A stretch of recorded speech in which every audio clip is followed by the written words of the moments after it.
Welcome back, you little monsters. I hope you enjoyed your weekend, 'cause I didn't. I tried kissing a beautiful sleeping woman to break her curse, but all I got was kicked out of the funeral and placed under arrest for public indecency. I managed to escape and am a wanted man, but while I was running away from the cops, I remembered a game that I used to play on my phone. That's going to be today's lesson. We're going to be talking about the battle for Polytopia, and all of you booger eaters are going to listen, so take out your notebooks and take notes, 'cause I ain't repeating myself.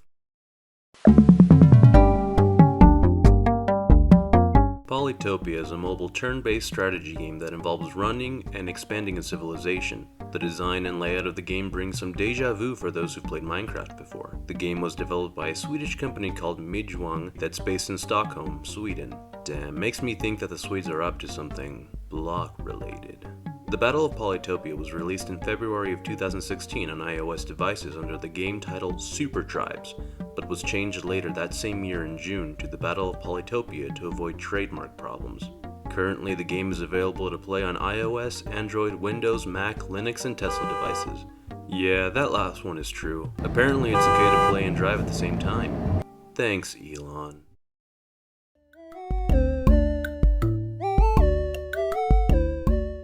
The gameplay of Polytopia is really simple and doesn't take a genius to understand it. I mean, I can play it and no big deal, and I browse the YouTube trending page, unironically. When you launch the game, you're greeted by a simple menu page with a colorful palette. To start a game, you simply press New Game, which will lead you to a page with 3 gameplay options. The first one is Perfection, where you play for 30 turns and try to get the high score before the game ends. Then there's Domination, where you play for as long as you want and the game ends when you have decimated every other tribe. And finally, there's Creative, where you play your own way. Once you've chosen your game mode, you get to choose your tribe. There are 16 tribes in total, of which 12 are regular tribes, while the other 4 are unique. The 12 regular tribes are the Jinji, Imperius, Barder, Oamaji, Kiku, Hudrik, Luxador, Vengir, Zibazi, Aimo, Quetzali, and Yarak. The 4 special tribes are the Aquarian, Illyrian, Polaris, and Simanti. Of the 16, only 4 are free, being the first 4 tribes of the regular list. The rest have to be purchased, and usually cost between 99 to 4 freedom bucks to unlock them. Hey, game developers have to eat at some point. I mean, they can only survive on their own sweat and tears for so long. Most of the tribes take influence from real-world civilizations. For example, the Imperius take after the Romans, or the Jinji that take after the Japanese. Oh yeah, Daddy's gonna be the next Caesar. Each tribe has their own little bio displayed before choosing them, and also include what technology they start off on. Once you've selected your game mode and tribe and choose the number of enemies and difficulty level, you get placed on the board. You start off with 1 city, which is your capital, and with 1 unit. The board, minus your little area, is mostly hidden to create suspense, just like my piss drawer, which will inevitably be found by my mother. Your task is to look around, gather resources, and take over any nearby villages. Each village increases your civilization's prestige and star income. Stars are the currency of the game, which are used to unlock different technological skills, which can be seen here. Each of these tech bubbles unlock new units, actions, or resources. Life would be so much easier if we all had tech trees like this. What? Don't know how to get a girlfriend? Just gather enough stars and buy the skill. You'd be surrounded by girls and no longer be a virgin for life. As you search around the board, you'll eventually encounter other tribes that you decided not to choose, and depending on how offended they are, they'll either give you a new skill or stars.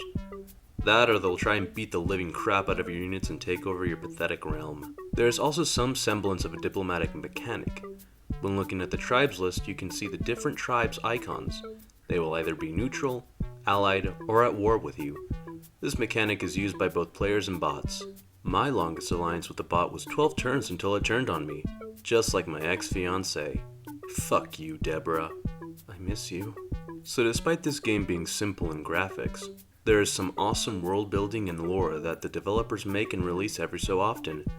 Their most recent lore update is about the Hudrik and Barder tribes, which were united once upon a time but are now enemies. Why, you may ask? Who fucking knows? Maybe the Hudrik were with Team Jacob while the Barder were with Team Edward, I don't know. They also have some cool merch which aren't complex in design, but hey, it mirrors their game's design. Why have an outfit that's complexly designed when you can have a nice simple outfit that doesn't make you look like a total douche?